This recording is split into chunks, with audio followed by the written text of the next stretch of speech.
Thank you all for coming on a Friday afternoon. I know that we are anxious to not be here an extended period of time today. We spent 2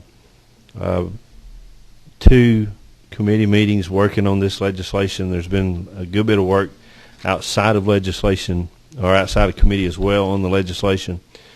We have a couple proposals to look at today, and Representative Flood, if you would come and prepare to share with us your substitute. And do you have the other substitute as well? I do. Okay. We're not going to have an extended discussion today. I do want to make sure that we cover what they are, but we're not going to get into extended discussion. If we can get this done relatively quickly, we're going to do that today. And if it looks like it's going to become extended, we're going to try to come back first of the week and do it. So with that, Representative, if you would share with us what your substitute does. Thank you, Mr. Chairman and members of the committee. I appreciate all of you being here on Friday afternoon, as we would all like to go home. I want to extend my thanks again to Representatives Davis and Buckner for working with me, as well as Mr. Kim from the department. Essentially, what we're attempting to do is to add to existing statute that Georgia companies or Georgia products get a preference, that if there is not a Georgia product that is being purchased, then the second preference would be given to a United States product. And that's what the language in both bills attempt to do. The difference in LC, I'm looking at LC 21-1731S. I had an extended conversation with Legislative Counsel about the bill, and when we presented the amendments, the suggestion was that that particular code section wasn't particularly well written, and so that's why you have in your hands a 3-page bill as opposed to a 1 or 2-page bill, because most of what is actually underlined is just simply being restated. But it was an attempt to restructure the code section. So in section 2, page 1, lines 19 through 25 essentially just describe what a product means. And then lines 26 through 29 essentially gives the Georgia preference.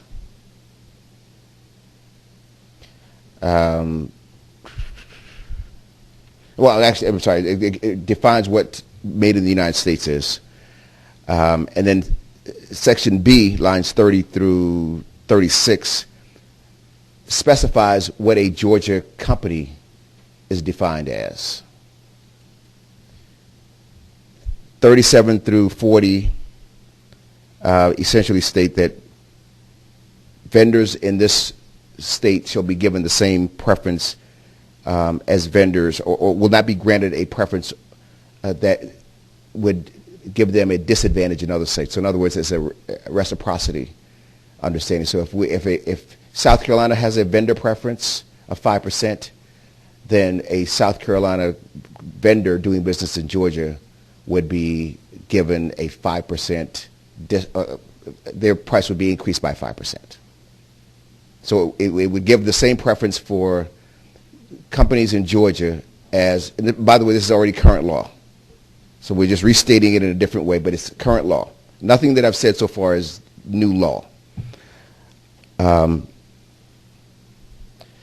44 is where we begin if the products are not made in this, products not available in the state, then the next option is made in the United States.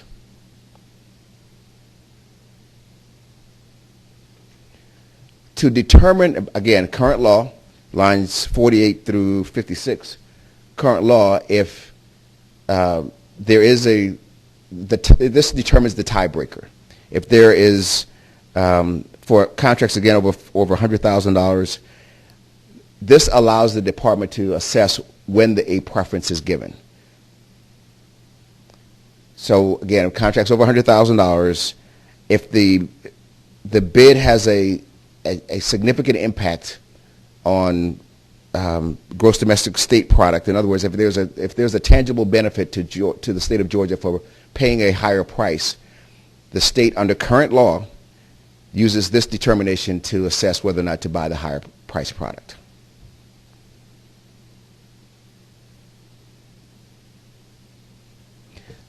Lines 57 through 60 essentially say that if a vendor says that their products are made in the United States, they just have to certify that is the case.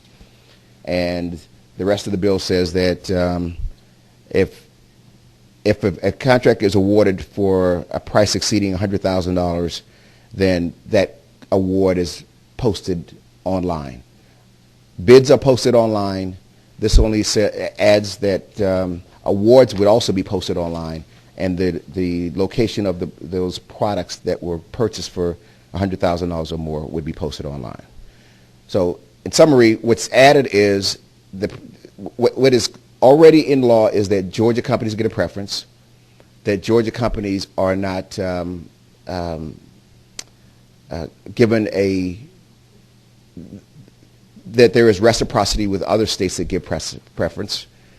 What we're adding is that if the products that are being procured are not made in the United States, not made in Georgia, then the next preference would be for products that are made in the United States. Georgia first, United States second.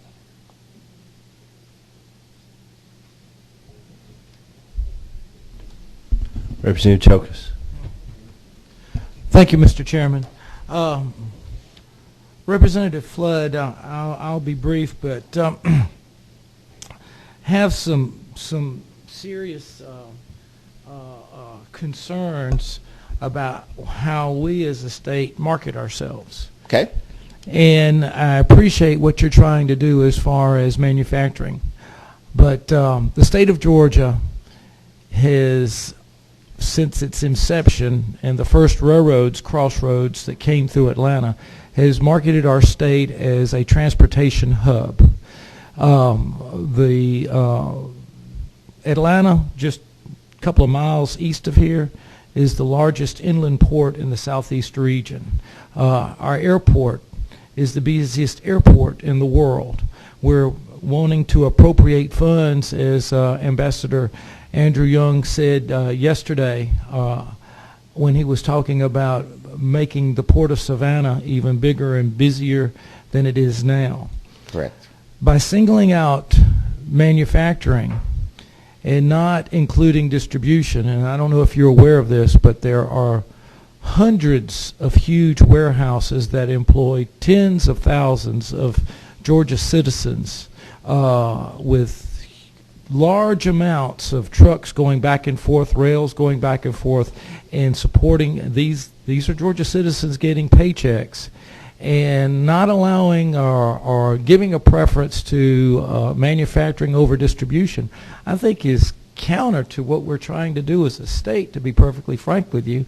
And I really would like some input on you on what we could do to include distribution as part of this process. Well, Representative Chokas, I appreciate your perspective.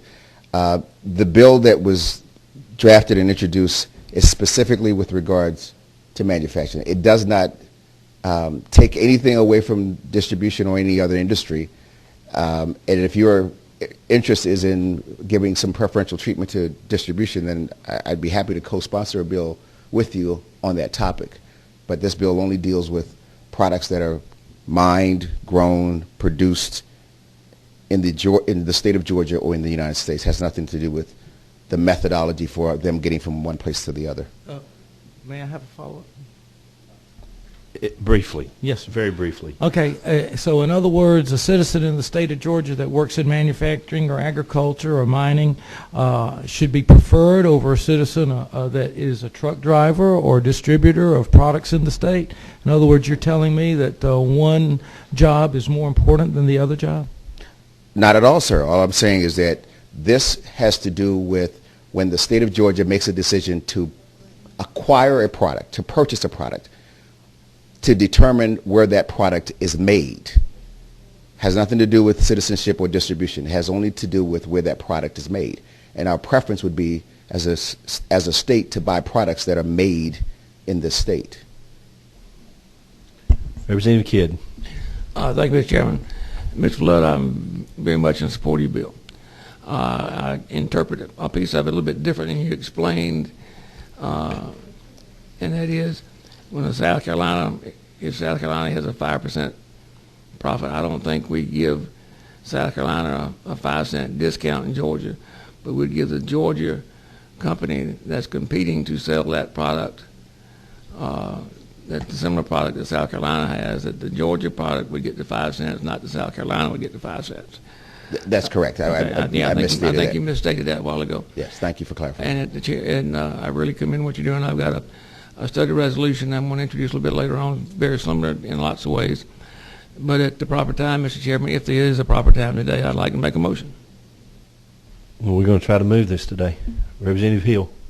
Thank you very much. And Representative Chokas just mentioned a few minutes ago is how we want to market ourselves and how we want to look at ourselves. And before we vote, I want us to think about that one thing is we've had several ambassadors or people of other countries in and out of our chambers this year talking about international trade, talking about buying and selling of products, import and export through our ports. So I want us to think about how do we want Georgia to appear not only to other states, but to the world as we try and become a factor in international trade, and how we want to look towards protectionism. And I'm just a little concerned about that as I look at this in our wording. So before we vote, just make that part of our thought process. May I speak with that, to that? If you look on... Absolutely. Thank you, Chairman Hill, for that comment. Line 71 through 73 begins to address that question, which is nothing in the code section is intended to intervene the terms and conditions of existing contract, law, agreement, or regulation of the United States with regard to our international trade. Where we have international trade agreements, this does not preempt any international trade agreements. Thank you very much. I was just looking about appearances, not laws. Mr. Chairman. I'm not going to extend the debate, sir. Representative Ken. I don't think any of y'all were here at the time this was done. I was in another lifetime when I was a lobbyist, but the legislature had to pass a law to permit Kroger to put Georgia-grown apples in their stores. And so obviously we did that years ago to have for the grocery stores to have a preference to homegrown products in Georgia. We had to pass a law to do that because their national organizations with Kroger and whomever else said you couldn't put, only products you could have is the ones that they agreed to up there somewhere. And so I see this as very similar to what we did years ago, what the legislature did years ago when Bubba McDonald was chairman of this very same committee. Thank you, Representative. Thank you. Mr. Kim.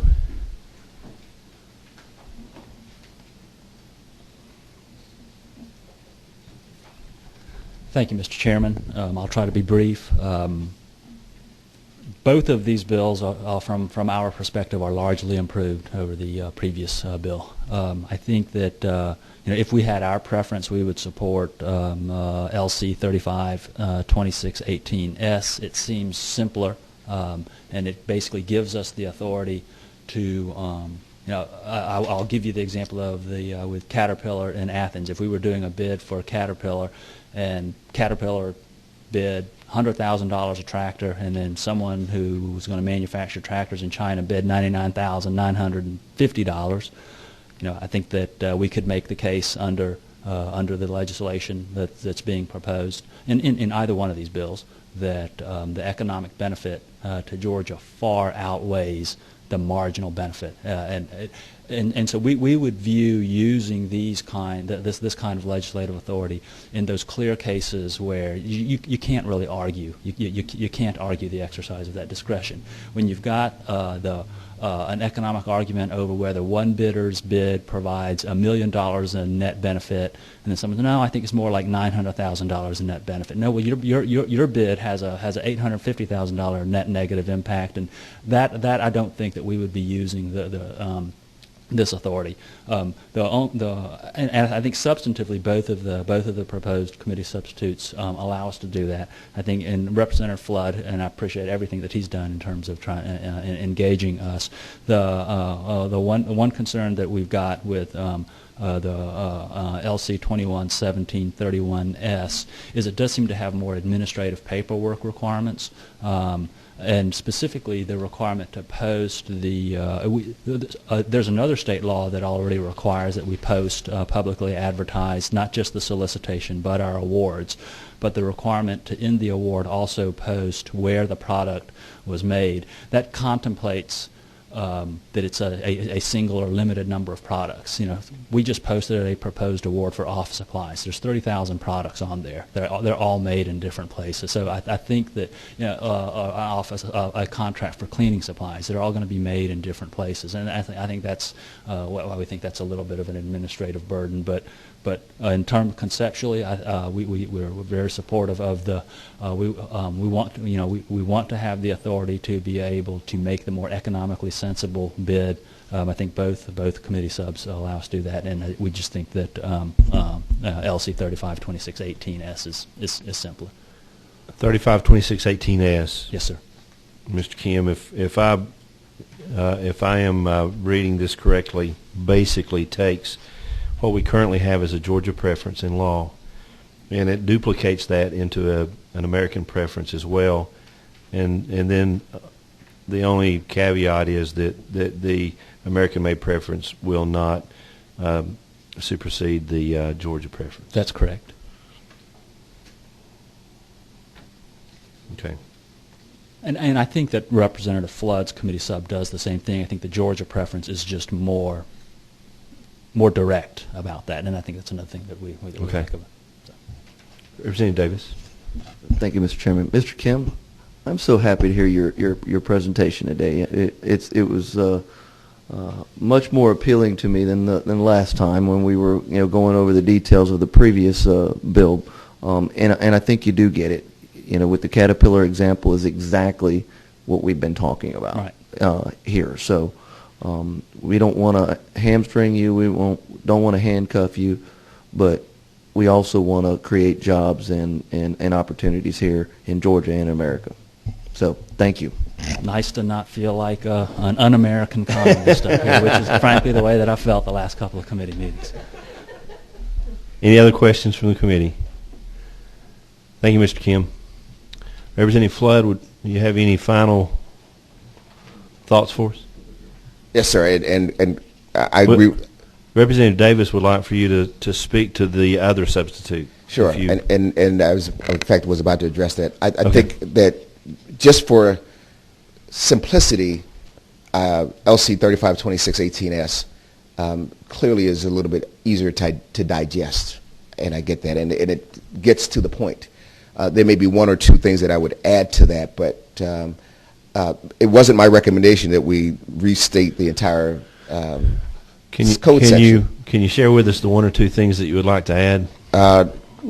Specifically, that the contractor has to certify that they are, in fact, providing American-made products, which would be lines 50. If you look on page 2 of the 1731, 57 through 60, and then the penalty if, in fact, someone knowingly provides products to us that are not made in the U.S. or made in Georgia, which would bar them from submitting contracts to us for 5 years. Representative Kidd? That was me, Mr. Chairman. If it's all right, I'd like to comment. I'll be glad to add that section in, but I wanted the committee to be aware that it is already a felony to submit any false document to any state agency in the state. So for what it's worth, if there was a false representation, regardless of whether or not it was submitted as a formal affidavit, it is considered a felony in the state. Which is a little bit more substantial than not being able to bid for a few years. Any other questions from the committee? Representative Flood, anything else you'd like to? At this point, Mr. Chairman, I yield to the will of the committee. Thank you so much. I appreciate you bringing this bill. And I know from the day that you brought it to us, it's been the interest of the committee to help get something that we felt like. I actually used this as an example, talking to some folks the other day back home about people who aren't engaged in the process think it's easy to just say, why don't you just? And they tell us what they'd like for us to do. Why don't you just do this? And then this is a great example. Why don't you just give a preference to American made? And as we went through the process, we began to realize, wow, there are a lot of things to take into consideration that makes it a little bit easier than just why don't you just. And thank you for working through the process. I know you put a lot more time into this than you probably anticipated you would.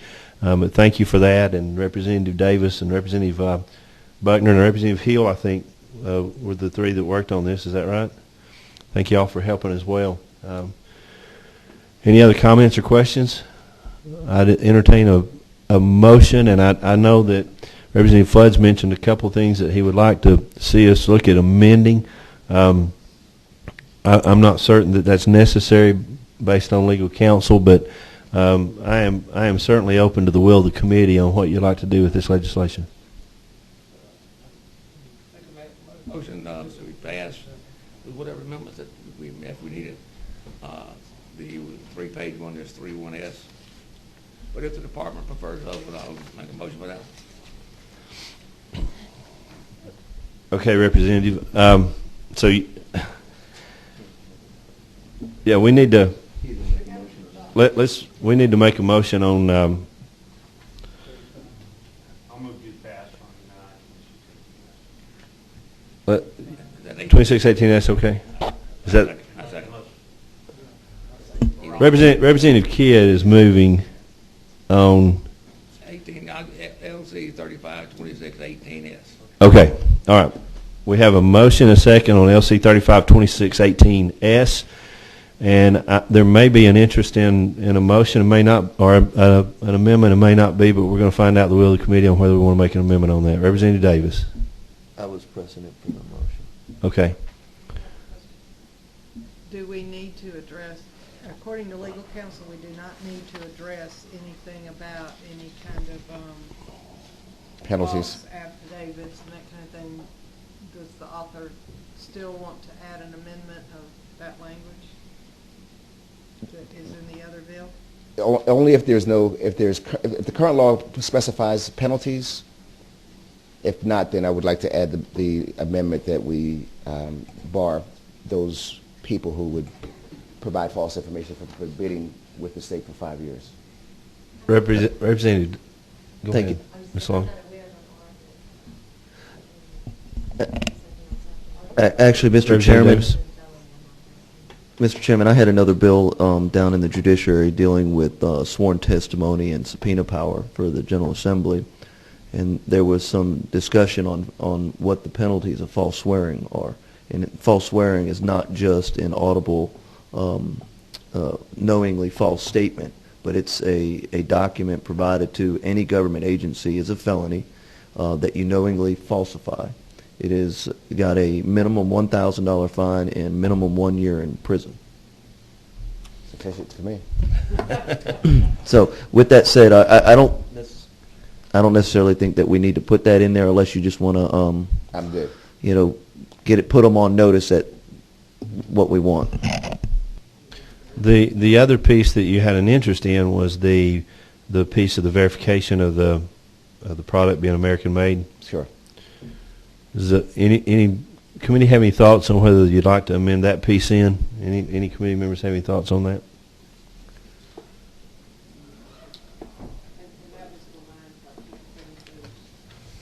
No, that would be lines 65 through 68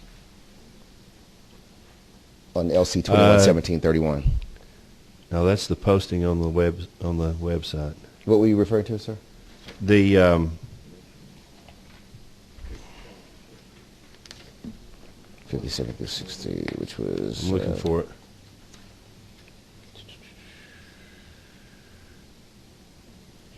No, that's not necessary. 57 through 60 is not necessary. Okay. We have a motion and a second. Any further discussion? All in favor, aye. Opposed, no. do pass. Congratulations. Thank you very much. Unanimous pass. A lot of work into it. Representative Davis wants to throw confetti. We're going to restrain him, though. Motion, meeting adjourned.